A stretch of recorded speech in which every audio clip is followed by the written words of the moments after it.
Yo, what's poppin' Pokepals? Rare Boy here, and I'm back with another impossible Pokemon challenge. Today we're going to see if it's possible to beat Pokemon Gold using only a Pyukumuku. This will by far be the most difficult challenge on my channel yet. Pyukumukus are known for being the Wobbuffet of the Alola region. The problem is though, they're not great at their jobs. Let's compare their stats just so you can see what I'm talking about. See, Wobbuffet is much more effective in terms of reflecting damage because it has high HP and low defenses. So, when it gets hit, it reflects back big damage. Pyukumuku, on the other hand, has low HP and high defenses, so when he reflects damage back, it's not a lot. This will become evident especially if Pyukumuku overlevels and his defenses get too high. I am writing this part of the script before the run even began, so this is just my general hypothesis. As always, the first thing we need to do is edit Togepi's internal data so that he becomes Pyukumuku.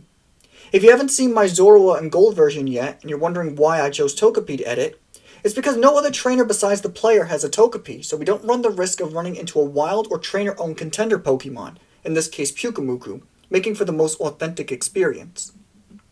On top of that, Togepi's sprite is edited in post, and since he has a small sprite, it's easier for me to edit over. As you can see, our level up moves aren't great either, and mind you, Miracoat was an egg move I had to give to Pyukumuku. As always, I give myself as many perks as possible, given my limited resources, and Miracoat just felt like an essential for this run. Now that Pyukumuku is officially in our game, let's go over the rules of the run. The first rule is I'm only allowed to use Pyukumuku in battle. I'm allowed to capture other Pokemon for HM usage, but they cannot assist Pyukumuku in battle. The second rule is that I am not allowed to use items in battle, aside from held items such as leftovers. And finally, glitches and exploits will not be used during this run. It's just a normal playthrough of Pokemon Gold, but with the Pyukumuku. With the rules explained in our Pyukumuku in-game, let's jump into some gameplay. The first thing I do is pick up our Pyukumuku from Professor Elm's lab. For this run, I replaced Totodile so our rival chooses Meganium for even more of a challenge. I nicknamed our sea cucumber Veggie because it's the veggie of the sea. I would have much rather preferred naming her Kevin, but it was a female and that wouldn't have been as fitting. I take a look at her summary and we have sky-high defenses as I expected. Our only attacking move is Miracoat right now, which sucks because every move this early on in the game is physical, so we literally can't deal damage. With Veggie on the team though, it's time to conquer the Johto region. The first thing we need to do is find a wild Metapod to waste all of our PP on so we start struggling. Believe it or not, struggle is going to be our only option until we reach level 20 and learn counter, and I don't know how well that's going to go considering we'll be level 20 and have defenses on par with a Dusclops. This challenge is also going to cost me an arm and a leg because I can't heal at Pokemon centers or else I have to find another Metapod to waste PP on. So I can only heal with potions and berries, which are limited at this point in the run. Every time I white out, I also have to waste my PP yet again on another wild Metapod, so I'll do my best to not white out.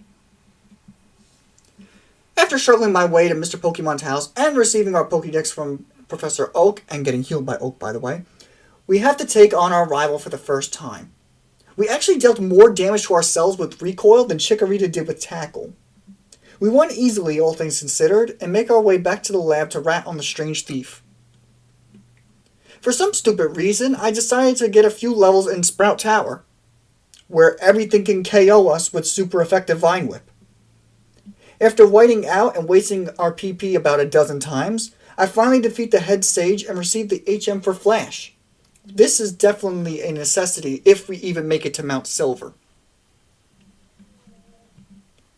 I make it to Faulkner at level 15 and I try the struggle tactic against him. We're able to muscle our way through on our first try. After struggling through the Slowpoke well, we learned counter, and we can try our new move out on Bugsy. Unfortunately, as I expected, Metapod only deals 1 HP per tackle, meaning our counters only deal 2 HP back to him. We actually wound up running out of counters on Metapod and started struggling before Kakuna comes in. I was smart and wasted the PP of my other 2 moves before I entered the gym. Struggle dealt much better damage than counter ever could, but we were too weak at this point to utilize it to the fullest. Let's try this gym again with just struggle. We try this gym again using nothing but struggle, and we manage to take down the 2 Cocoon Pokemon easily as Scyther comes in. I start getting nervous as his Fury Cutters build, but the hit that would have KO'd us missed, and we're able to win with just 10 HP remaining. That was a close one. Our next battle is against our rival again, and this match is a brick wall. We can't rely on counter or Mirror Coat for this match because Ghastly is immune to counter and has no special moves for us to bounce back with Mirror Coat.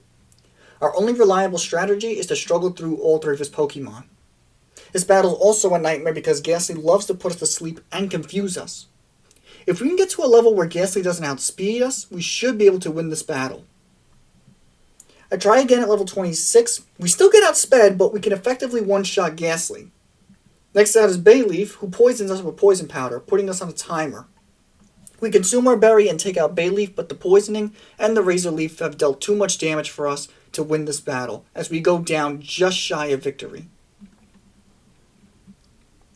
At level 30, Ghastly outspeeds us yet again, and puts us to sleep, but we wake up fairly quickly and take him out with only sustaining a small amount of damage.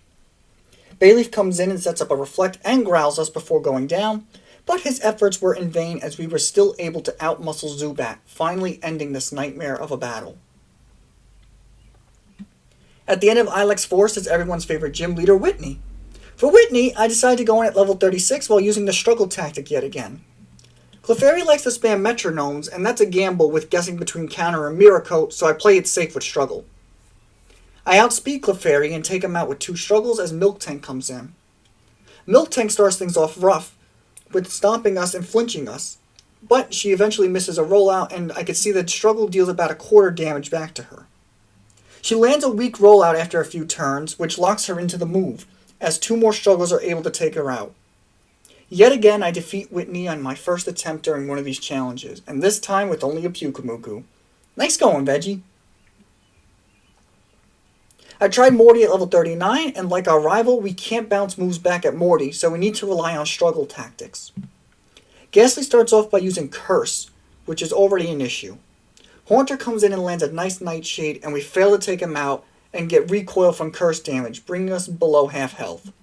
Yeah, this match isn't going anywhere right now. We'll have to come back at a later level. I go in again at level 50, and at this level, we still get cursed by Ghastly, but we don't take damage from the curse because we knocked out an opponent.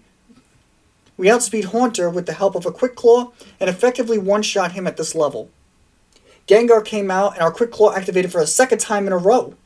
He survived our struggle at half health, but thankfully he just went for Mean Look.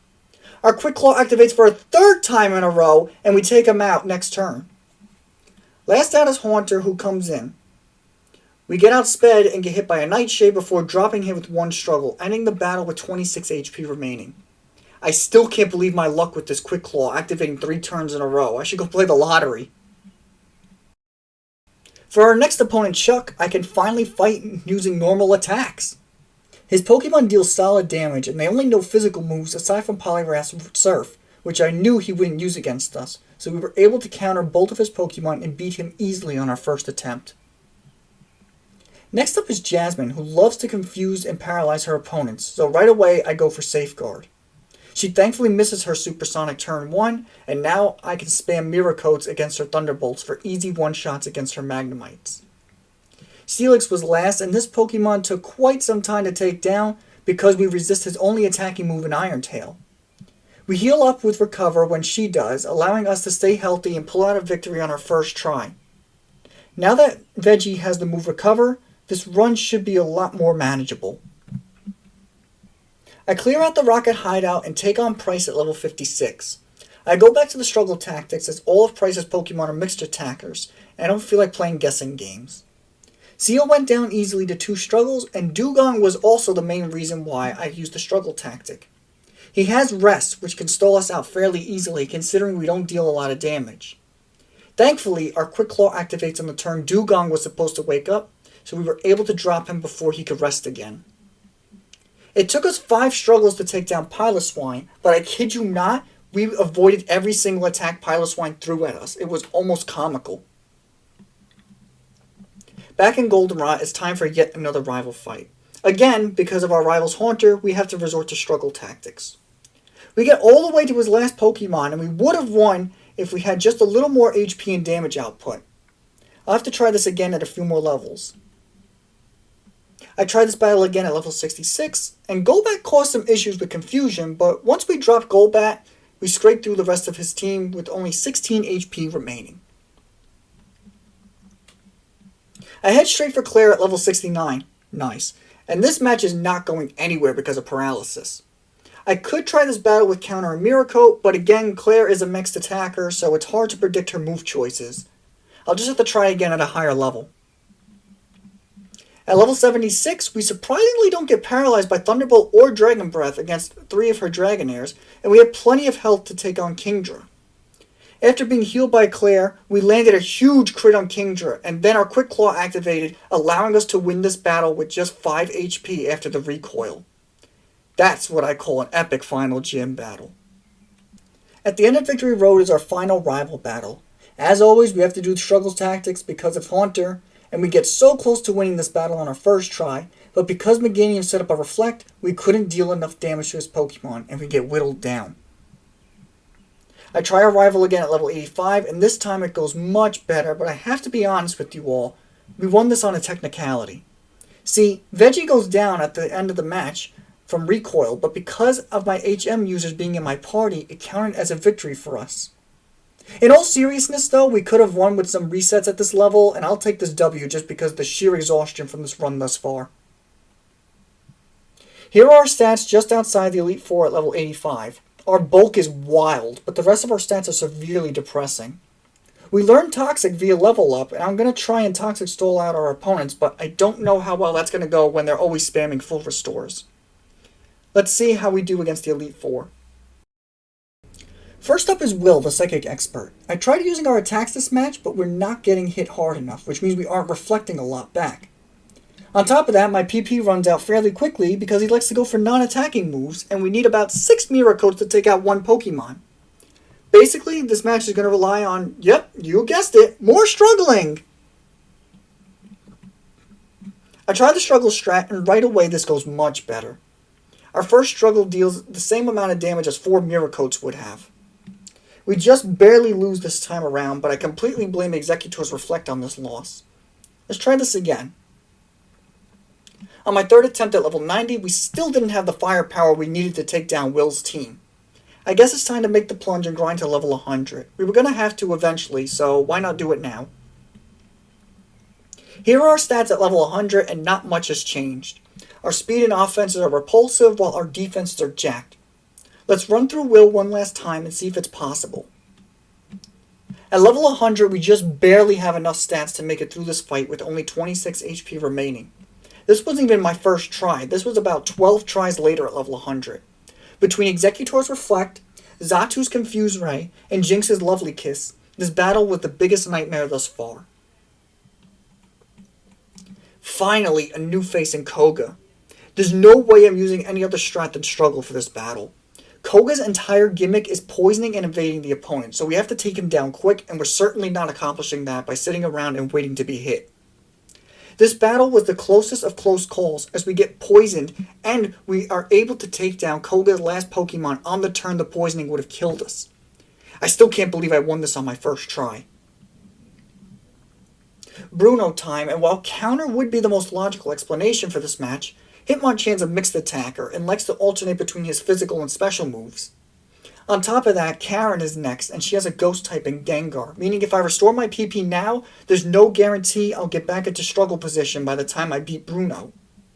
Speaking of Bruno, we won this match on our first try with only 6 HP left and while being paralyzed. His match was even more of a close call than Koga's. Finally, it's Karen time, and the main reason why I haven't restored power points yet. This battle took me forever. There are so many factors that needed to happen in order for me to win this battle, because Houndoom is just out of a range of a KO from Struggle, and she heals it, meaning if I don't take it out on the first turn with a crit, I'm not going to have enough HP to take it out. So I either need to crit the Houndoom or have a flawless run on Karen. Many attempts later, and we finally get the luck we needed to pull out a victory. Umbreon didn't cripple us with Sand Attack, Vileplume didn't status us, and Gengar didn't take us down with Destiny Bond or Curse. I swear to God I was about 3 resets away from chucking my laptop out the window. Last up is Lance, and for once he was actually one of the easier Elite Four members. I restored my PP for this fight as it's the last one, and I Toxic Stalled his Pokemon with Recover. I dealt some extra damage by bouncing back his attacks, and we were able to win and place our Sea Cucumber in the Johto Hall of Fame. But my god, just look at that final time 58 hours later! I mean, granted, I did speed up for a bit, but even so, this challenge did not take me a few hours like my previous one to have. This one was a real challenge! With this victory in the Elite Four, though, you know it's not over just yet. We still have to go to Kanto and try our luck at Red and Blue. First up in the Kanto region is Blue, and much like Lance, we were able to Toxic Stall out his team for a cheap and easy victory. By the way, if I left the unedited version of this battle in the video, it would have been 10 minutes long, which is the longest match on my channel thus far. Last but certainly not least is Red. He leads off with Pikachu, who goes down to a Gen 2 glitch that I didn't even know about until recording this video. Apparently, if Mirror Coat or Counter is successful and the trainer heals their Pokemon, Mirror Coat or Counter will work again, but it will reflect the damage healed, which is odd, but very helpful for this match. Venusaur and Espeon both went down to Mirror Coats, and then out came our biggest obstacle, Snorlax. Snorlax has Rest, meaning we can't Toxic Stall him, and he can heal up once our counters bring him to yellow. The only option I had was to preserve some Recover and Toxic PP and stall out the Snorlax, which we eventually managed to do. Look at that, Snorlax, the king of GSC, struggles to death as Blastoise comes in. When Blastoise comes out, I have one Toxic left, and I land it and stall out Blastoise. We thankfully still had 15 Recovers left at this point, and our leftovers are healing the damage dealt to us by Surf. Last up is Charizard, though, and without Toxic, this could be the end. We finally run out of PP and start struggling against Charizard as we exchange Flamethrowers for Struggle. If Red heals Charizard right now, I won't have enough HP left to win this match. We get Charizard just above the healing point, and I know our next struggle won't be enough to KO him, but we crit and take down Charizard in one of the luckiest manners I've ever seen on this channel. We beat Red using nothing more than a Pyukumuku, and it was the most satisfying thing in Pokemon history. Oh my god. This challenge was by far the most stressful, time-consuming, and difficult one yet on the channel. I don't think another Pokemon can top this one. I'm going to try yet another difficult challenge though, since I'm not going to lie, these difficult ones are more entertaining and satisfying to win. For my next impossible challenge, we're going to go using a Wimpod in Pokemon Fire Red. So if you don't want to miss that one, be sure to subscribe to the channel and leave a like on my videos so I know you're liking them and I should continue the series. This has been your boy Rare Boy, and I'll catch you all in the next one. Peace! Red, white, and blue, yeah, I love this place.